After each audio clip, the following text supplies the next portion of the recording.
The brown सरदार में आपका स्वागत है मित्रों।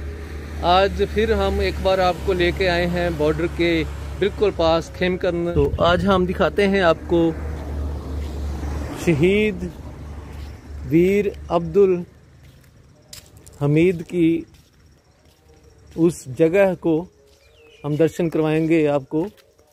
यहाँ पर 1965 के युद्ध के वीर शहीद अब्दुल हमीद का स्मारक है। ये गांव है चीमा और इस गांव में शहीद अब्दुल हमीद की का स्मारक बना हुआ है और यहाँ पर उनकी याद में ये जो उन्होंने पैटर्न टैंकों को खदेड़ दिया था, पाकिस्तान के पैटर्न टैंक थे, और इस बैटल को कहा जाता है आसुलुताड़ की लड़ाई, बैटल ऑफ आसुलुताड़।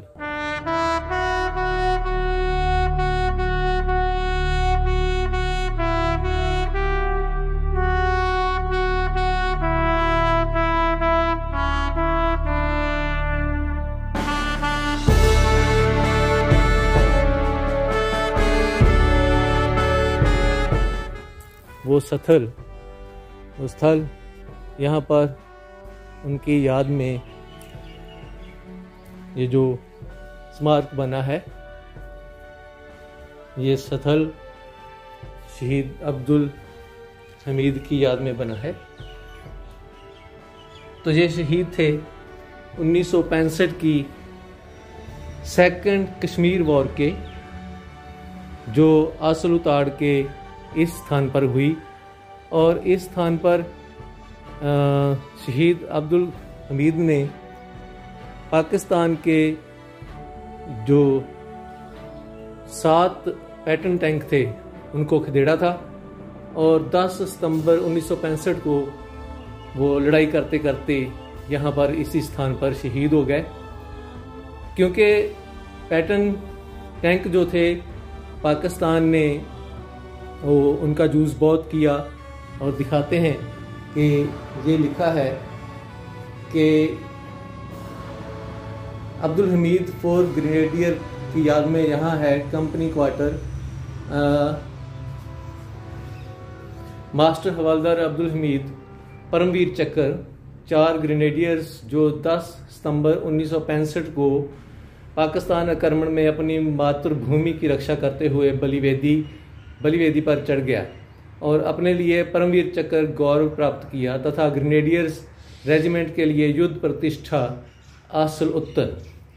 तो ये उनकी याद में जो स्मारक बना है, ये है शहीद अब्दुल हमीद की याद में बना हुआ स्मारक। और आज हम उस जगह भी ले चलेंगे आसुलुताड़ में भी। ये तो चीमा गांव में है और चीमा गांव में ये यादगार बनी है। यहाँ पर प्रधानमंत्री नरेंद्र मोदी भी आए थे 11 नवंबर 2015 को, और ये उनकी ओर से जो लिखा गया है वो भी हम पढ़ के आपको सुना देते हैं। 1965 का पराक्रम वीरों के समर्पण के स्वर्णिम समय का वर्ष है।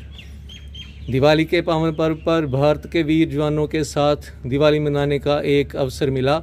अब्दुल हमीद की वीरता भारतीय सेना के इतिहास में एक स्वर्णिम अध्याय है। ऐसे अनेक वीरों को शत शत नमन।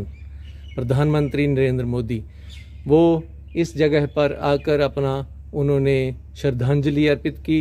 1965 के जो हिंद पाक युद्ध हुआ था, उस युद्ध के शहीदों को। तो अब हम आपको दूसरी शहीदी स्मारकों के दर्शन करवाएंगे, क्योंकि यहाँ पर और भी बहुत सारे सैनिक शहीद हुए थे।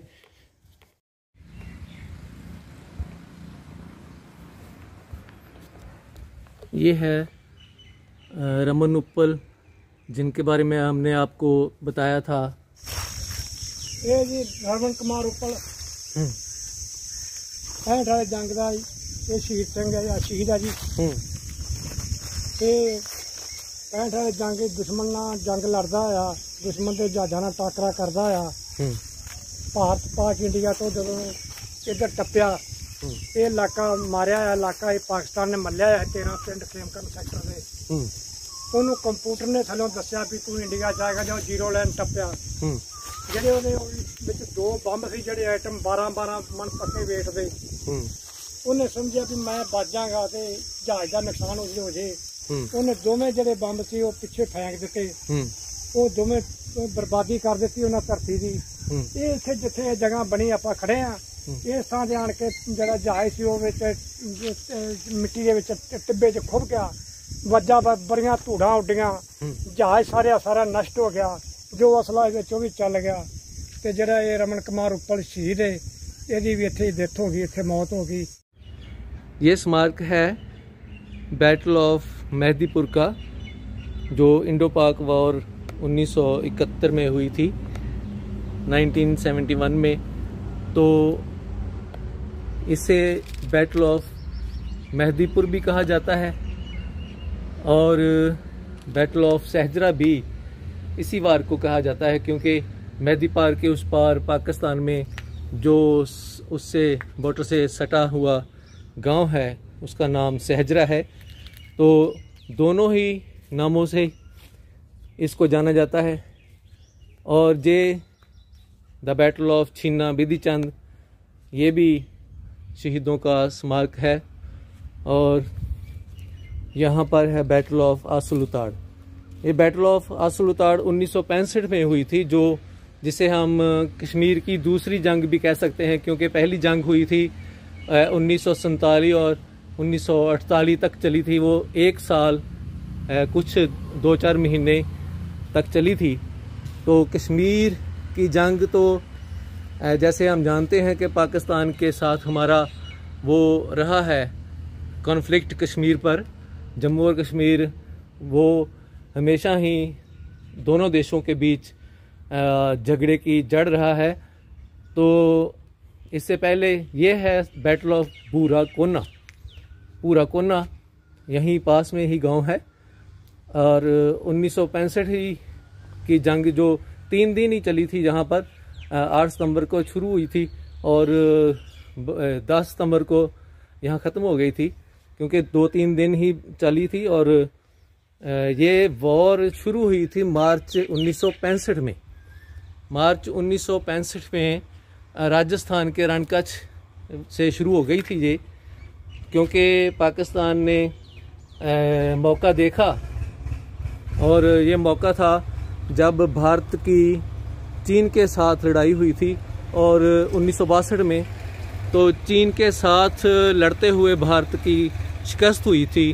तो उधर पाकिस्तान में जो लोग थे बैठे उन्होंने सोचा कि ये सबसे अच्छा मौका है और क्यों ना भारत को एक बार फिर कोशिश की जाए। कमज़ोर देखकर उन्होंने इस पर हमला करने की सोची क्योंकि 1962 में चीन के साथ युद्ध में भारत की बुरी तरह शिकस्त हुई थी, हार हुई थी। तो इससे सैनिकों के दिल भी टूट चुके थे और जो राजनीतिक उथल पुथल थी वो भी अपनी चरम पर थी। तो बहुत से लोगों ने जो पाकिस्तान में बैठे लोग थे उन्होंने सोचा कि क्यों ना इस मौके का फ़ायदा लिया जाए। और दूसरी बात ये भी हो गई कि पंडित जवाहरलाल नेहरू जो उस समय प्रधानमंत्री थे भारत के उनकी भी मृत्यु हो गई। बाद में शासन आ गया लाल बहादुर शास्त्री का। लाल बहादुर शास्त्री के शासन में 1965 में ये जंग शुरू हो गई। तो इसके पीछे इसको भारत पाक युद्ध कहा भी जाता है लेकिन इसको जुल्फ़िकार अली भुट्टो का युद्ध कहा जाता है क्योंकि उसी ने अपने राष्ट्रपति अयूब खान को ये युद्ध करने के लिए उकसाया था। और भुट्टो का कहना था कि ये असली और सही मौका है जब हम भारत को अच्छी तरह से खदेड़ सकते हैं और कश्मीर हथिया सकते हैं। कश्मीर की पहली जंग जब मैंने बताया आपको पहले कि 1948 में हुई वो 1 साल 2-4 महीने चली। लेकिन दूसरी जंग ये जो 1965 में हुई इसे आसुलुताड़ की जंग कहा जाता है और मेनली ये कश्मीर की दूसरी जंग ही है। तो भुट्टो ने इस बात के लिए उकसाया कि भारत का मनोबल अब सैनिकों का मनोबल अब गिर चुका है। इससे बाद चाइना की जो वार हुई थी उसके बाद भारत के सैन्य मनोबल जो है वो बहुत कमज़ोर हो चुका है कि क्यों ना हम इस मौके का जो फ़ायदा लें। इसके बाद हो सकता है अगर हम फ़ायदा ना लें इस मौके का तो हो सकता है भारत अपनी जो सैन्य शक्ति है उसे बढ़ा दे। यहाँ 3 लाख की फ़ौज है, वहाँ 8-10 लाख वो भर्ती कर ले तो फिर थोड़ा मुश्किल हो जाएगा। इसी कारण जुल्फ़िकार अली भुट्टो के कहने में आके अयूब खान ने, उसका जो विदेश मंत्री थे भुट्टो, और अयूब खान उस समय राष्ट्रपति थे पाकिस्तान के, उन्होंने यहाँ पर आके वो छेड़खानी शुरू कर दी। और पहले मार्च 1965 में, जैसे कि हमें पता है कि राजस्थान के रणकश में वो इक्का दुक्का गोलीबारी 2 महीने तक चलती रही, लेकिन भारत ने फिर कड़ा जवाब दिया। तो ब्रिटेन के प्रधानमंत्री ने बीच में दखल दिया और उन्होंने बोला कि बंदे बन जाओ और सुधर जाओ और ऐसे काम मत करो। उसके बाद फिर थोड़ा अरसा शांति रही, लेकिन पाकिस्तान ने जम्मू कश्मीर में घुसपैठिए भेजने शुरू कर दिए। तो इसको उसने ऑपरेशन जिब्राल्टर का नाम दे दिया। और ये जिब्राल्टर क्या चीज़ है? जिब्राल्टर है ब्रिटिश ओवरसीज़ टेरिटरी है ये, और पाकिस्तान ने इसका नाम इसलिए रखा ऑपरेशन जिब्राल्टर क्योंकि स्पेन और पुर्तगाल में जो मुस्लिम जीत हुई थी उसको जिब्राल्टर में लॉन्च किया गया था। तो उसमें ये फेल हो गया, पाकिस्तान की आर्मी ऑपरेशन जिब्राल्टर इसका फेल हो गया। तो उसने दोबारा ऑपरेशन ग्रांड सलाम जो शुरू कर दिया कि अखनूर के पुल पर काबिज होकर, स्कीम उनकी ये थी कि जम्मू कश्मीर पर हम अपनी गवर्नमेंट लाएंगे और अपनी गवर्नमेंट ला के भारत के साथ युद्ध करेंगे और भारत को खदेड़ देंगे। तो क्या हुआ कि अखनूर के पुल पर कब्ज़ा करने की सोची, परंतु जनरल ने एयर मार्शल अर्जन सिंह से मदद मांगी और पाक फ़ौज को इच्छू गिल नहर पार करके लाहौर तक पीछे धकेल कर ले गए। इच्छू गिल नहर जो है उसे पार करना बहुत मुश्किल ही नहीं, नामुमकिन था, लेकिन पाकिस्तान की जो आर्मी है वो उस समय अचंभित रह गई जब पाकिस्तान की इच्छू गिल नहर को पार करके भारतीय सेना लाहौर में पहुंच गई। लाहौर में बरकी के स्थान पर भारतीय सेना ने कब्जा कर लिया और वहां पर वो 6 सितंबर से 12 सितंबर 1965 तक रही। कर्नल हरी सिंह की अगुवाई में ये कब्जा किया था बरकी के स्थान पर, और लाहौर में काबज़ रहे वो 6 सितंबर से 12 सितंबर तक।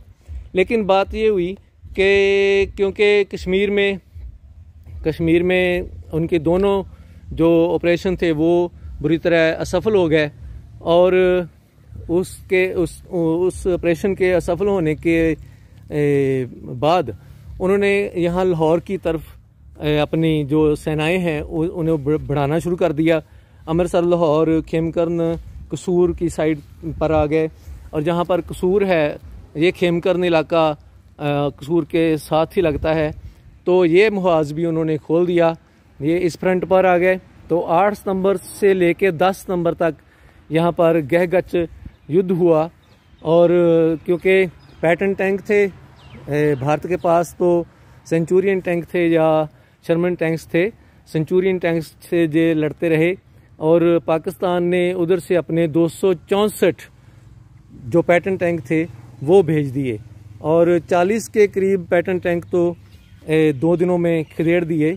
उन 40 टैंकों में से 7 टैंकों को रिकॉयलस गन है, जो रिकॉयलस गन अब्दुल हमीद की जो जीप पर लगी होती है, जो रॉकेट लॉन्चर जैसी होती है, उस गन से अब्दुल हमीद ने 7 टैंकों को बुरी तरह खदेड़ दिया। और 10 सितंबर को आमने सामने की लड़ाई में जब इन्होंने एक टैंक पर गोला दागा तो उधर से भी बराबर का आक्रमण हो गया और अब्दुल हमीद वहीं पर शहीद हो गए। लेकिन 40 के करीब टैंक भारत ने अपने कब्जे में ले लिए, जो बाद में बहुत अरसा भिक्खीवेंट के गांव में वहां पर पड़े रहे 40 के 40 टैंक, और वो ऐसे लगते थे जैसे टैंकों का कब्रिस्तान हो। वो सारे पैटर्न टैंक थे। उधर ये भी बताएंगे हम आपको कि पैटर्न टैंक क्या है। ये पैटर्न टैंक हमने सुना तो बहुत है कि खेमकरण की लड़ाई में, आसलूताड़ में पैटर्न टैंकों से हमला हुआ और 40 टैंक खदेड़ दिए। अब्दुल हमीद ने 7 टैंक खदेड़ दिए। ये पैटर्न टैंक क्या है, हम ये तो जानते हैं कि टैंकों के साथ यहाँ पर हमला हुआ, लेकिन किन टैंकों के साथ? पैटर्न टैंकों के साथ। आज हम आपको ये भी जानकारी देंगे कि ये पैटर्न क्या है, ये टैंक के साथ जो पैटर्न लगता है ये क्या है। आइए हम आपको पहले वो टैंक दिखाते हैं जो पैटर्न टैंक है।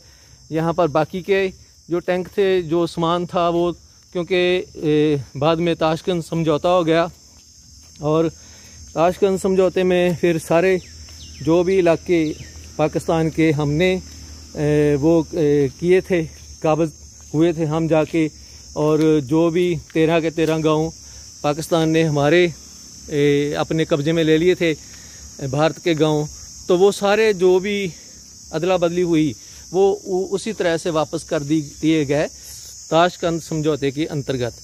तो इस समझौते के अंतर्गत सारी अपनी अपनी जो जगह हैं वो सारी वापस उसी तरह से दोनों देशों को मिल गई। और ये भी बता दें कि एक टैंक भारत ने अपने पास रख लिया, इसको याद रखने के लिए कि हमने पाकिस्तान के साथ कैसा जवाब दिया था। हमने पाकिस्तान को जब 1965 में दूसरी कश्मीर जंग में पाकिस्तान ने यहाँ पर आक्रमण करने की कोशिश की थी, तो हमने कैसा व्यवहार किया था उनके साथ। आइए हम इस टैंक के पास जाते हैं, उस टैंक से हमें पता चलेगा कि कैसा होता है पैटर्न टैंक। पैटर्न कौन था? ये था George Smith, George S pattern. George S pattern था, वो जनरल था यूएस की आर्मी में, अमेरिका की आर्मी में। और ये भी बता दें कि अमेरिका की आर्मी के पास पहले महायुद्ध के समय 1917 सन में कोई टैंक नहीं हुआ करता था। ये कितनी आश्चर्यजनक बात है और हम मान नहीं सकते, इसको मानने में बहुत मुश्किल होगी कि अमेरिका जैसा देश हो और पहला विश्व युद्ध लड़ रहा हो और उसके पास कोई टैंक ही ना हो। ये कैसी हैरानी और अचंभित करने वाली बात है, क्योंकि उस समय ये टैंक एक बहुत नया हथियार था और अभी किसी देश के पास नहीं था। तो अमेरिका ने ये घोषणा की कि हम टैंक बनाएंगे, हम भी कोई टैंक बनाएंगे, लेकिन कौन आएगा आगे जो इसे बना सके। तो जनरल थे तब जॉर्ज स्मिथ पैटर्न, तो उन्होंने वॉलंटरीली अपना नाम पेश किया कि हाँ मैं बनाऊंगा टैंक। तो उन्होंने टैंक बनाया और उसका नाम फिर पैटर्न टैंक रख दिया। तो ये पहले तो M46 और M47 थे टैंक जो उन्होंने बनाए, और फिर बात ये हुई कि टैंक तो बना लिए, लेकिन अब उससे चलाएगा कौन, वो किसी को नहीं आता था। तो पैटर्न ने फिर अपने सहायक जो साथी थे सैनिक, उनको ये टैंक चलाने सिखाए और फिर युद्ध हुआ। और ये है पैटर्न टैंक। और जो ये पैटर्न टैंक है ये M48 टैंक है, क्योंकि उसके बाद जब कोई आविष्कार होता है तो उसमें अमेंडमेंट्स होती हैं, उसका और भी वो शोध होती है, उसकी थोड़ी सी टेक्नोलॉजी थोड़ी सी एडवांस की जाती है। तो ये जो टैंक है ये M48 है। ये टैंक है 1952 में, 1952 में ये टैंक बने थे। और इस टैंक से फिर हिंदुस्तान की आर्मी पर हमला किया गया पाकिस्तान की ओर से। तो यहाँ पर बैठ के जो यहाँ पर गोले फेंकते थे सिपाही, तो उनका जो ये टैंक है बर्बाद करके अब्दुल हमीद ने 7 टैंक बर्बाद किए थे पैटर्न M48। तो ये एक टैंक हमने रख लिया क्योंकि हम इसे देख के याद कर सकते हैं, अपने वीरों की वीरता को, बहादुरों की बहादुरी को हम याद कर सकते हैं कि कैसे भारतीय सैनिक जो वीर सैनिक हैं, कैसे अगर दुश्मन ना बाज आए तो उनको कैसे बाद में हम सीधा करते हैं। ये देखिए, ये टैंक की जो नली है इसको थोड़ा नीचे किया हुआ है, क्योंकि ये ऊपर तब करते हैं जब युद्ध के दिनों में इसका जो गोला बारूद है वो दूर जाकर फेंकना होता है। तो आज क्योंकि शांति है और ये टैंक की नली जो है ज़मीन की ओर है। ये देखिए कितना इसको कैसी मेटल लगी है, इसका क्या क्या आकार है, कैसा ये बड़ा टैंक है, आदमखोर टैंक है और इसे बर्बाद करना कोई आसान नहीं था। लेकिन अब्दुल हमीद की बहादुरी देखिए कि उसने इसको बिल्कुल पास जाकर अपनी जो जीप है वो अपनी जो रिकॉयलस गन थी उसके साथ इसे खिदेड़ डाला, इसको बर्बाद कर दिया। ये है वो पैटर्न टैंक।